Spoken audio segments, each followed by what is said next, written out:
Okay, I'm here finally. Unfortunately, I'm not as nice as Cat Black. Young Savage, why you trapping so hard?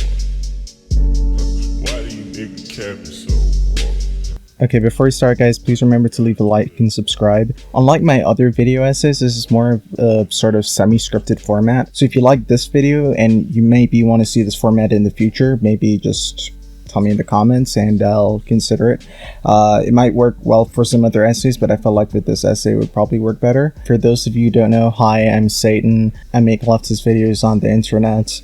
Also, I'm black. If you follow me kind of close, you'd know that I've been trying to make this video for a while. I want to emphasize before I even get started that despite the title, what I'm about to discuss encompasses more than just the topic of race, but actually sort of expands into the broader hegemonic framework leftist YouTubers often feel that they have to play under to be accepted into the larger community. Now, I know like a lot of people sort of at the beginning are going to take issue with the entire concept of a leftist community, probably through some sort of Loki's wager-esque definition squabbling, but they're wrong, so I'm not even going to address that. With regards to my history and why I feel that sort of I'm at least relatively fit to talk about some of these people is I started streaming on the internet I think about 3 years ago now, on Twitch initially, and then I moved to YouTube. During the time before Thought Slime sort of shouted out my channel in the eyeball zone, and even really after that I came into contact with several left-wing personalities that ended up becoming relatively big, notably like Jack Saint and Vosh, some others too, but this probably won't become relevant. I was active in Destiny's community for a bit, and of course I watch most of these people's videos. And in this sort of like weird watcher, creator, commentator-ish space that I've found myself in, I started noticing something disturbing about the way that a lot of the social dynamics are going on, and also something very familiar to me. I didn't really think much of it, and I certainly wasn't going to make a video about it up until the event that we're going to be discussing later on in this video. I want to first lay down a lot of background details that will help inform some of the conclusions that I'm going to come to later on in this essay. First of all, I want to emphasize that almost no one really can like just become a breadtuber or like a left-wing YouTuber. Most people don't really have the equipment and the know-how to be able to do that sort of thing. Like, I am a person who happens to be going to university studying the very topics that I'm talking about. The only reason I have the equipment needed to be able to produce this kind of thing is because I'm a musician, so I happen to have that equipment anyway. To have the money and time to be able to create a channel like this almost necessitates you being from a sort of academic bourgeois class. I mean, Vosh has a degree in sociology. I'm pretty sure it's from like Beverly Hills or something. And Ali has a master's in philosophy. I'm getting a degree in philosophy. To a certain but lesser extent, I'm also part of this class of people. But whether a person is in this class or not is sort of irrelevant. The reason I'm saying this is just to sort of let you know what the dynamics at play here are. Because at the end of the day, this isn't sort of a call-out video of any specific person, but a criticism of the sort of counter-revolutionary culture that exists within left-wing YouTube. Because the reality is that being part of breadtube culture, especially as a content creator, necessarily means submitting yourself to interests that lie fundamentally within the white bourgeois colonialist paradigm. That's because most YouTubers, with the notable exception of Thought Slime, operate in reality quite a lot like the old anti-SJW YouTubers of the past and many right-wing YouTubers, in that they employ capitalist forms of organization in which, in order to receive help and recognition from a certain YouTuber, one needs to present themselves as amenable to their interests, whether or not those interests are genuinely left-wing. It is really only as such that your existence begins to be acknowledged, and any failure to do so may result in you being blocked, ignored, etc. What this in reality sets up is a pyramid scheme, which is a problem endemic to most capitalist institutions, actually. The reason that I'm pointing this out is because you'd think, as left-wing YouTubers, we would not fall into this form of organization. But unfortunately, it feels like many people are so laden with pride that they can't do something that is for the greater good. Because at the end of the day, what it seems like is that they're in it for themselves, primarily, if not totally. Many of the largest breadtubers, I'm going to call out Natalie specifically, but she's certainly not the only one, often openly, really, do not care about doing things that are demonstrably helpful in fixing real-world issues, many of which I'll come back to later, despite knowing how to do it by their own admission. I mean, many of them admitted to studying it, to study the history of the United States and many other places, presumably also on the subject of left-wing movements. Despite knowing how to do it and despite having tremendous wealth that they quote-unquote ironically brag about or try their best to hide, wealth that is often given to them by an audience that genuinely believes that their donations may be helping making some sort of a difference. Despite having these things that would be incredibly useful in the context of grassroots political organizing, they either don't do it or they do it so sparingly that it appears to me at least to be significantly subpar, at least from my perspective, which I'll be coming to later. The main reason I don't participate more openly in things like community organizing is just simply because I don't really have the time or money, which I strongly doubt can really be said for many of the other people who are sort of the subjects of this video. What really annoys me is that they try to obscure their lack of action by appealing to a sense of lawful moral purity that lies fundamentally within the white supremacist capitalist academic paradigm. They're almost always trying to appear the most right on a certain issue or the most virtuous or whatever, whether or not that's actually true. And that serves as a substitute for the sort of actual actions that you would think would far more so, especially in the context of their increasing wealth and influence. And a lot of this is because they would like to manage their audience's emotions. They want a very broad reach, especially in the case of Vosh. Vosh is, especially in his early days, talked very openly about trying to court much of the former right-wing elements of society, even though most of the sort of convertible people to left-wing politics are in fact apolitical and not right-wing or centrist. They present themselves as relatable from that perspective, the perspective that they are more familiar with, instead of the perspective that would sort of be most effective, and this is where the racial angle comes into it. Look, at the end of the day, I don't really feel responsible for managing my audience's emotions like many of these people do. I feel responsible for telling my audience the truth, and the truth is that no real left-wing movement can not be based on the poorest and most marginalized elements of society, and that would especially be applicable to black people. Most of the actual revolutionary politics and actual left-wing politics that is carried out on a sort of street level is based in the black community. So the idea that some conversions of former chuds really means anything, well, it doesn't really. You see, that's where the problem comes up, because once you recognize that a lot of their theory ignores the fact that most of the people who need this information the most are people of color, especially black people and indigenous people, then a lot of their politics starts to become more clear and to break apart actually quite easily. And you start realizing that a lot of this is grifting, completely and utterly performative politics. Instead of using their power to help those at the bottom, they primarily use their power to advance their own careers and the careers of their friends. Before I get into the main incident I'll be discussing today, I first want to lay out the phenomenon I'm talking about with an easy example that I mentioned earlier, and this is ContraPoints or Natalie Wynn.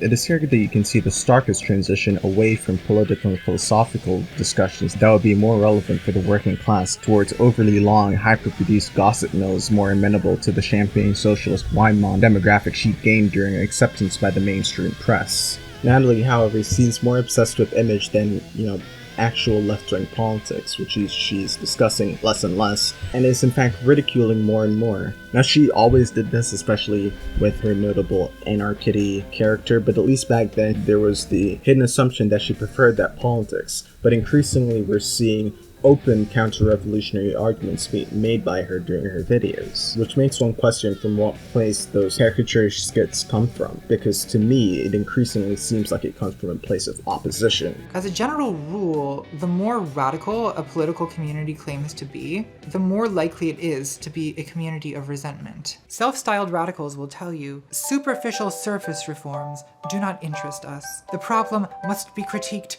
at its root. And then the root turns out to be this universal, all-encompassing evil, right? Society itself, the system, the machine. A resentment ideologue always imagines himself to be engaged in a kind of satanic revolt against an omnipotent, omnipresent enemy. And nothing short of total revolution counts as any sort of victory whatsoever. We have to dismantle the entire system. Burn it all down. I guess it's pedestrian to point out that this is the revolutionary utopian equivalent of Christians awaiting the last judgment. Our kingdom is coming, comrades. Often the appeal of utopian ideology is similar to religion. It's not about healthcare, higher wages, relief from police violence. Those are actual goals that could be demanded, worked for, and achieved. Utopian ideology instead promises relief from some general malaise, alienation. And so ironically, it can have the same opiate effect that Marx ascribed to religion. But release from the general anguish of human existence is not a political goal. There's been many revolutions in the last few centuries, and so far, 0 utopias. Resentment, envy, and hunger, for that matter, are not satiated by the downfall of the old regime. When the people have no bread, they eat the rich. And when the rich are gone, they eat each other. And because of the proximity effect, envy may actually increase after the revolution. You may actually be more envious of a favored comrade, a successful citoyen, oui, a kulak, than you ever were of the aristocrats. So envy turns paranoid and imaginative in revolutionary moments. It gets sublimated into morality, and the accusations start flying. That citizen is conspiring against the revolution. That peasant is hoarding grain. So the guillotine starts slicing thousands of heads off, the gulags fill up, or an authoritarian strongman takes over just to announce another revolution 2 decades later. The things people will do to stay relevant, honestly. And for what? What long-term egalitarian utopia results? Socialism with Chinese characteristics? I mean, who knows? She could be doing a lot of important community organizing work in secret, but I doubt it. I don't see why you would hide that sort of thing. And certainly for her power and influence, I don't think she's doing enough for a person who claims to be left-wing and is profiting off that identification. But at least with Natalie, there is some sort of ambiguity there. But with our sort of main event or main incident here, that ambiguity is certainly going to disappear.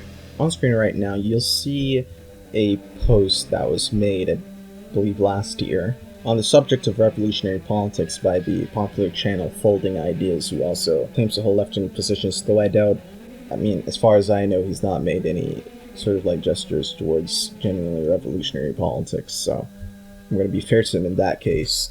Whether or not he actually has his opinions is somewhat irrelevant, because his attitudes and the attitudes of a lot of the people who got involved with this will reflect the general trend that I'm discussing today in a very, very stark fashion. Now on screen you'll also see my responses. I hope the reasoning behind them is sort of self-evident. But regardless of that, and regardless of the backlash that was carried out by much of the black community, Folding Ideas made another post doubling down on his positions and attacking tankies, something which really should, in theory, means something, but to white leftists seems to mean anyone who has a revolutionary politics that makes me slightly uncomfortable. I mean, frankly, considering all the death, destruction, and suffering that capitalism has caused, most of which has probably not been witnessed or experienced by most of these people, that one should want to have an immediate change of property relations, even one that is violent, under these circumstances should not make one a bad person. This is sort of logical response to having these circumstances, but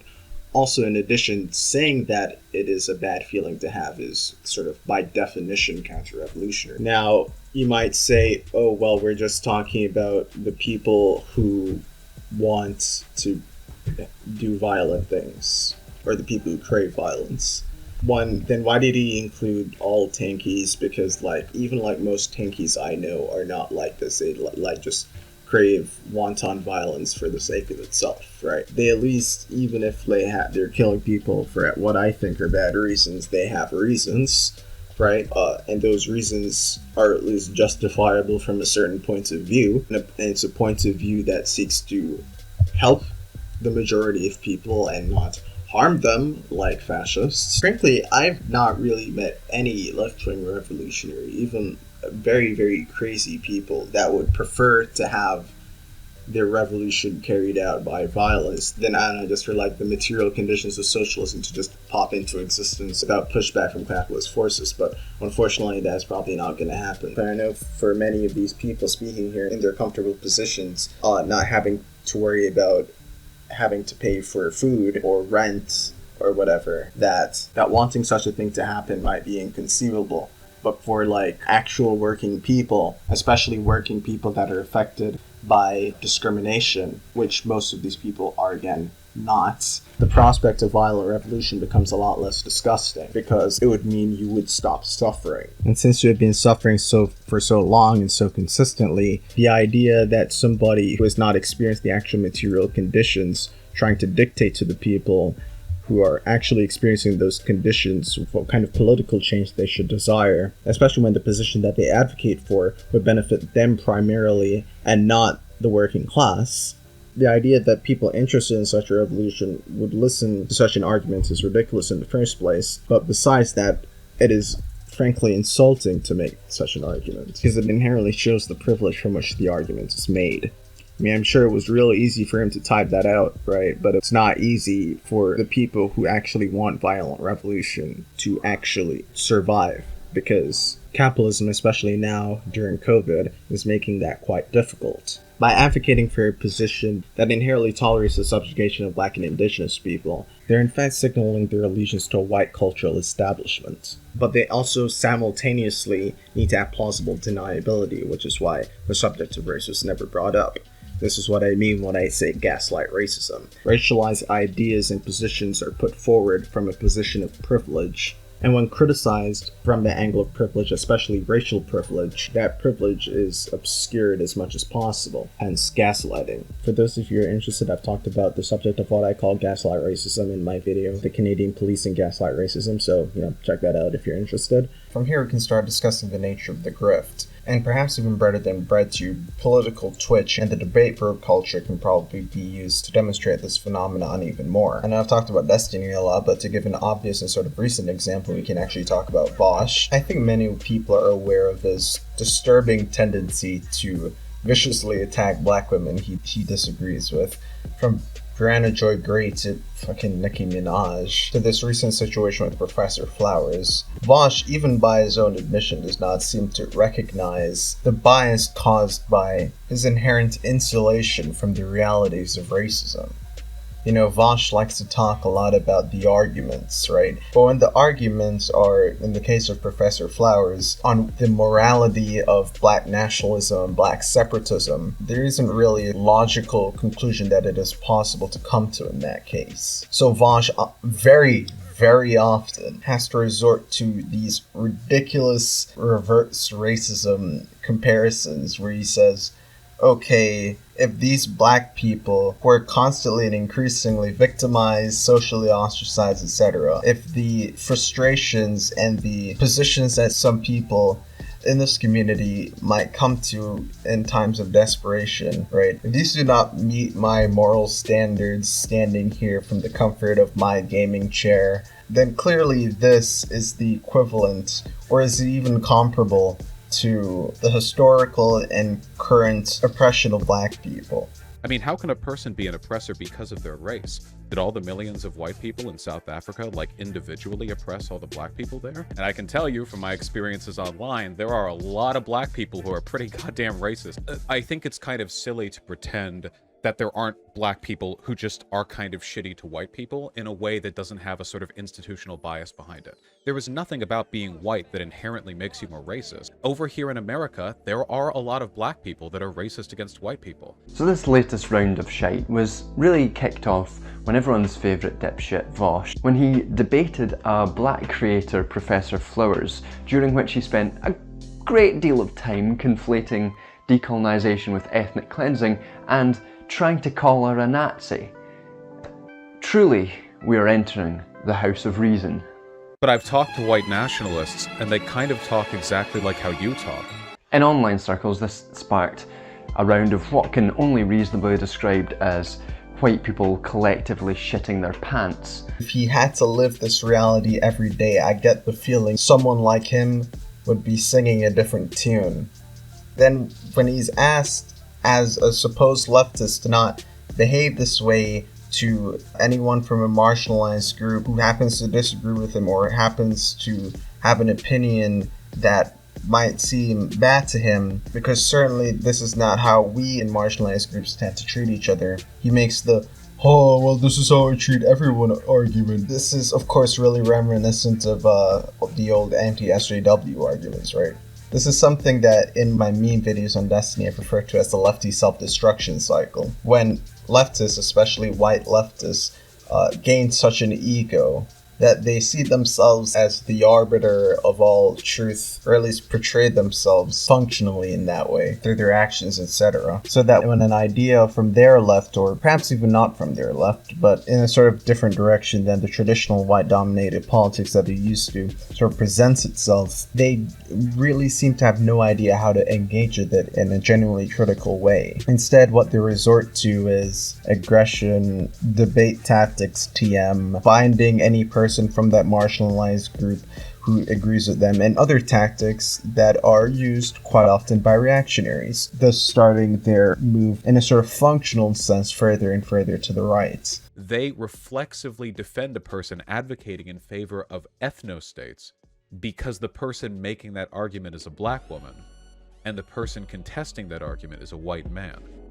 That's so weird and so dangerous and such a betrayal of our principles based on nothing more than an aesthetic adherence to what is generally, considered to be like the fighting line for progressive issues, which is when black women are arguing with white men, it's usually the black women who are being progressive.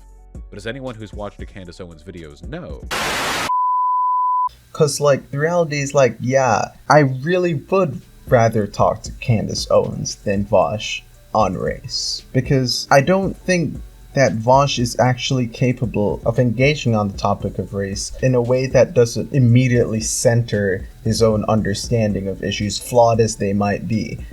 I mean, Vosh started off comparing fucking black nationalism to Nazism or whatever the fuck, right? Then he had to walk that back. Then he started insisting black separatism was Nazism, which again, it is not. It's really I don't agree with black separatism, but even in the worst case scenario where the things that black separatists advocated for were exactly the same as what the Nazis or some other fucking racist KKK or whatever advocated for, right? It would still not be anywhere as bad, because the obvious factor that Vosh always seems to want to hide under the rug is the ongoing oppression around the world of black people. Financial, economic, just regular oppression, the fact that niggas are just getting killed for no reason, the fact that black people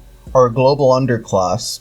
All of that is ignored because it's easy for Vosh to ignore that. He probably doesn't even recognize the genuine emotional distress that black people have to go through every day, because he's completely insulated from that. But instead of making a genuine attempt to understand that, all he knows how to do is protect his own ego, because that is what benefits his brand. It's not profitable, and it doesn't get a lot of views to actually have a genuinely constructive discussion on the topics of black separatism, where you don't just say every fucking stupid bullshit that comes to your mind, when you actually try to critically engage with the topic instead of fucking saying, oh well, this is kind of like Nazism, right? The thing is that even if it was fucking exactly like Nazism, it still wouldn't be as bad, because white people, right, have been for the past half a millennium the ones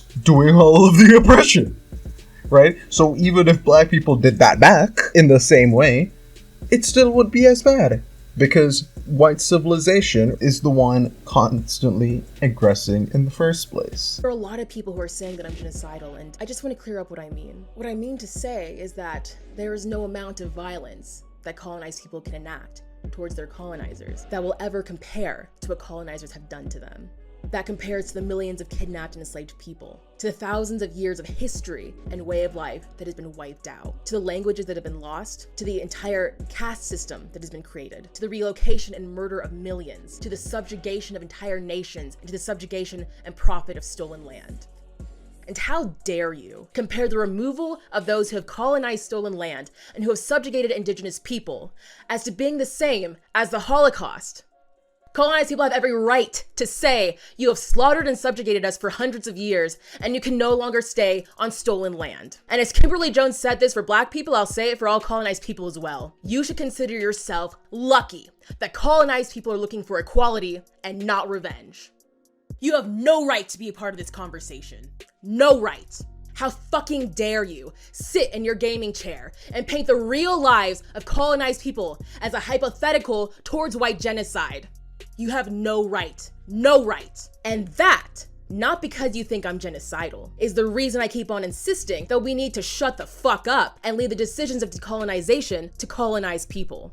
And if you think what I'm saying is comparable to the Holocaust, then maybe I'm not the one who needs to learn more about colonialism. You see, if you bully somebody, like let's bring this to like basic like schoolyard politics, right? If you like bully somebody every fucking day, you like punch them in the face every fucking day, and then one day they come knock you out back, it's not a good point to say, oh, well, you know, both are bad because like you shouldn't be doing violence. You would have to ignore so much fucking like history and material conditions to ever make that point.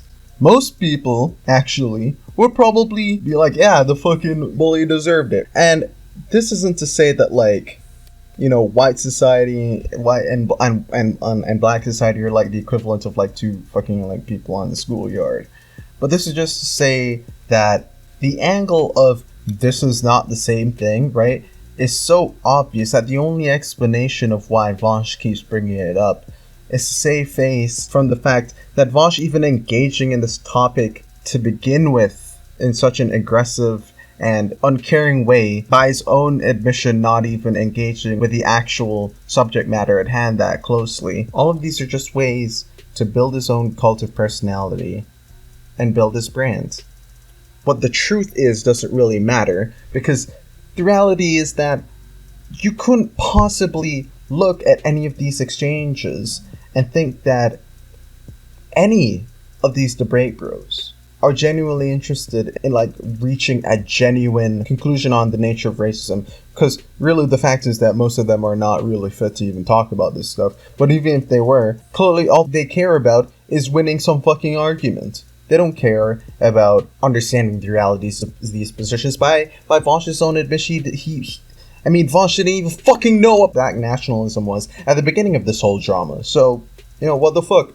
Why are you even talking about something that you don't know anything about? But of course, like, fucking Destiny and Wikipedia Andy is, of course, like, an even worse example of this, but I'm not even going to get into that. You know, Vosh would probably say, oh, well, I learned some of this stuff in sociology, and it's like, look, academia, especially sociology, has just been, like, confirming the things that black people have been saying for forever. It actually takes a while for things that are known by black people are actually there on the streets to filter all the way up to the level of academia, so you and your fucking white friends can be comfortable with like stating that stuff because it's not speculative. But there's an actual way to engage in discovering those realities that doesn't involve just blindly attacking any idea that seems strange to you. Because there's a lot of strange things in this world. The reality is that most of these people are cowards.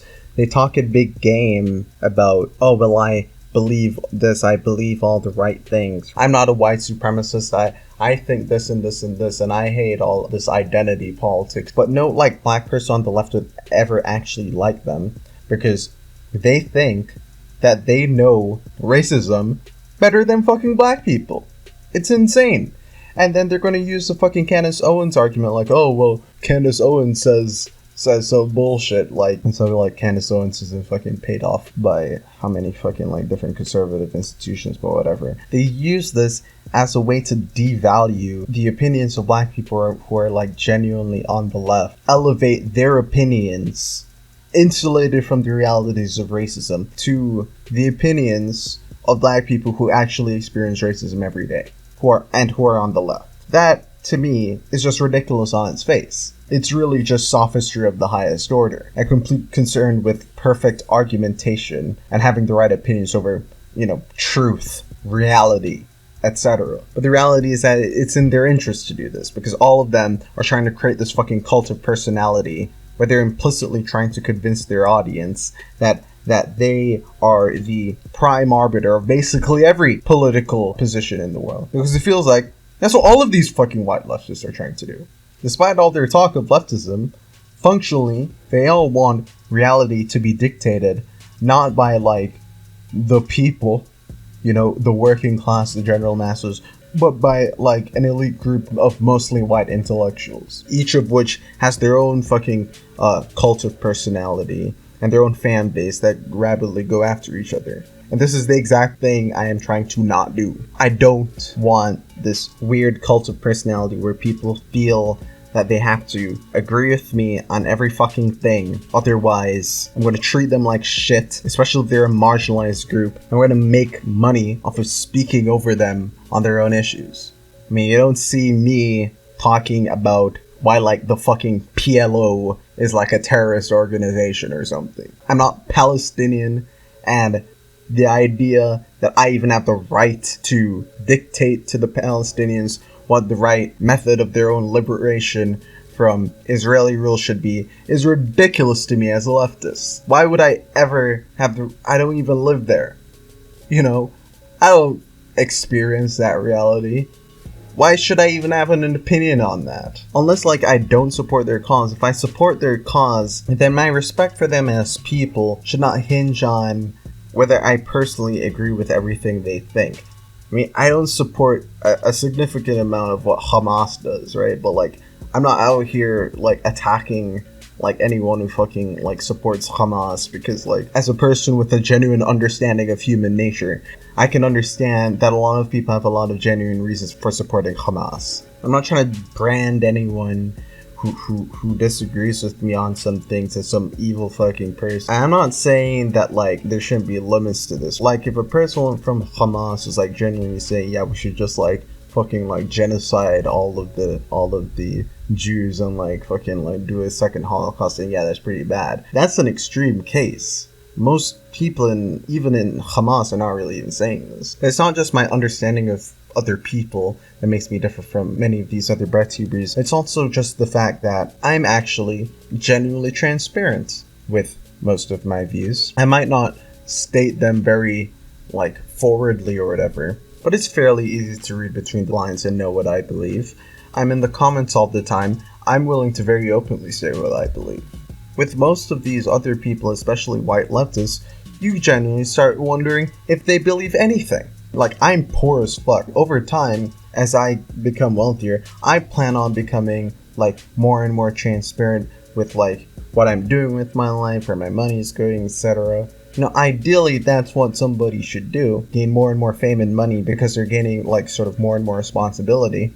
But it feels like most of these people are doing the exact opposite. They're becoming less transparent about what they actually believe, to sort of appeal to this generalized white majority audience. So many of these people try to obscure their fame and influence as much as possible. Admittedly, this is more of a problem on breadtube than it is on political Twitch. Regardless, I'm not gonna say, I've been watching Vosh for a long time, and certainly I believe that my ability to determine what he actually believes has been significantly diminished since around the time when he was first starting out. Especially since now that he has the sort of money and influence to be able to do a lot of the things that he claims to care so much about. He's spoken about how Fred Hampton has influenced him to become a leftist. You'd think that he would want to get more involved with that, like I mentioned earlier how I wanted to get more involved with that, but there's been significant evidence that this is not going to be the case. There are a lot of people who I would call tankies, and they make fun of me. They're like, well, why don't you go out there and organize? When was the last time you engaged in a collective action? Which, in addition to being a very dumb question, I have a very large channel. I can obviously sway minds. We all take the jobs we're best for, to each according to their needs, from each according to their abilities. Vosh is an ego who can't admit why he's wrong. They're suckers who can't prove when I'm wrong. What are you doing?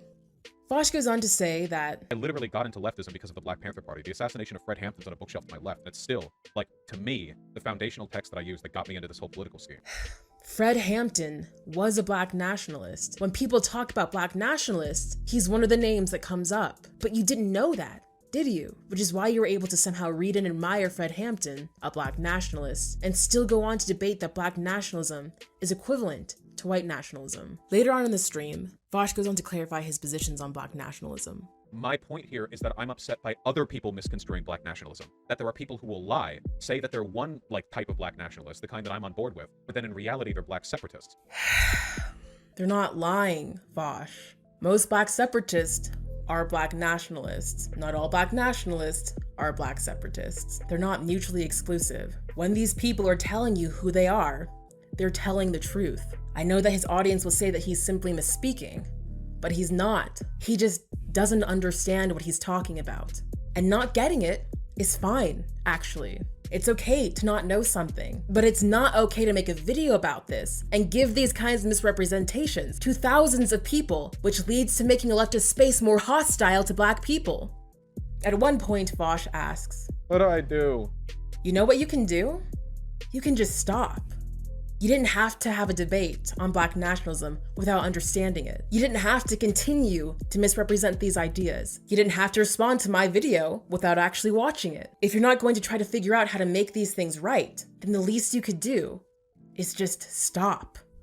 She now has the opportunity to come on my stream, and we can see how much we actually do disagree when you cut through the misrepresentation. As I said, Vosh and I seem to be working on a time to talk, but suddenly he stopped responding. I had a couple conditions in our conversation. One was that I needed to be able to share my screen so that when I was accused of misrepresenting an idea, I could show proof that I'm not. The second condition was that I asked that his stream not to be monetized. I find it wrong that Vosh, as a white person, is making money off of the spreading of misinformation on black issues. However, he insisted on monetizing his conversation. At this point, I said, fine, but if that's the case, then I need to ask for donations for organizers who need the money. And after this message, I received no reply. Like, the most he's gonna do is maybe like some charity streams or something, but in terms of him actually genuinely putting his money where his mouth is, in a sort of literal sense, I mean, I wouldn't hold my breath.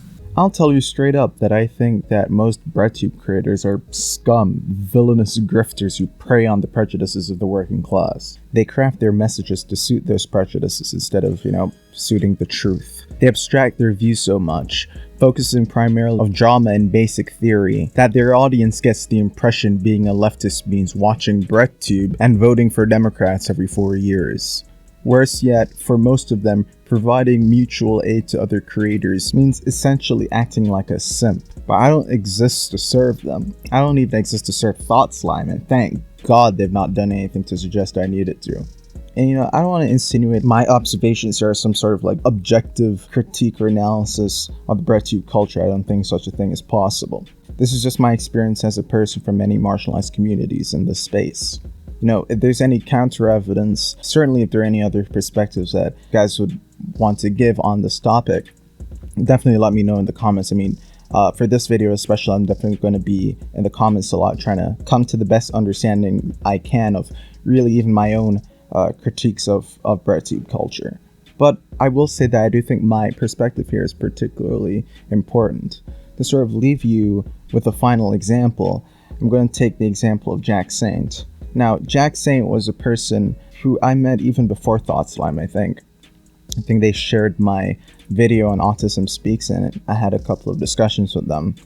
After the whole Folding Ideas drama, I came to discover that I was suddenly blocked by Jack Saint. Now, I can't prove that his blocking me was related to that. I mean, it probably was, but I can't prove it. And the reality is that if they comment on this video or in some other place saying that that wasn't the reason, I don't even know if I'm going to believe them, because so much of what they've said on Twitter already is within the same arrogant Voshite vein.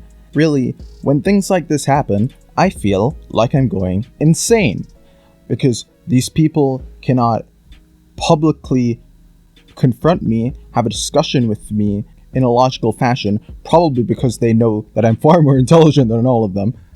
So they resort to blocking so that their true opinions are not genuinely exposed. Was it racism? Maybe, maybe not. I don't know. This is something that I have to experience in my daily life all the time. People treat me like this. Most of the time, I don't know why.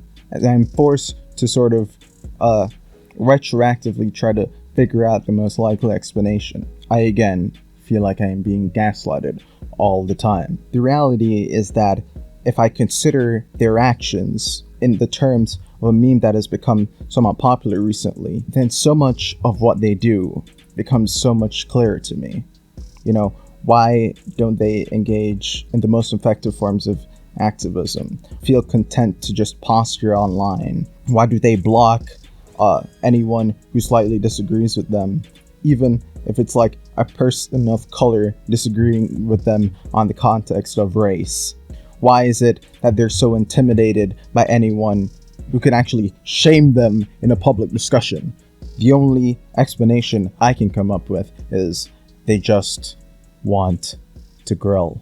Thanks so much to Maria Person, Michael Gallagher, Nora, Technica, Oreed, Darth Sidetracks, Garrett Polk, Jigglypuffer, Jacqueline Rudich, Krampus, and Questing Refuge for sponsoring today's video. If you'd like to help me not always worry where my next meal is gonna come from, please consider becoming a patron at patreon.com/satenmadpun. You can also make a one-time donation at paypal.me/satenmadpun. Thanks so much for watching, guys. I love you for making it to the end of this video so much. Remember to tell me your thoughts in the comments below.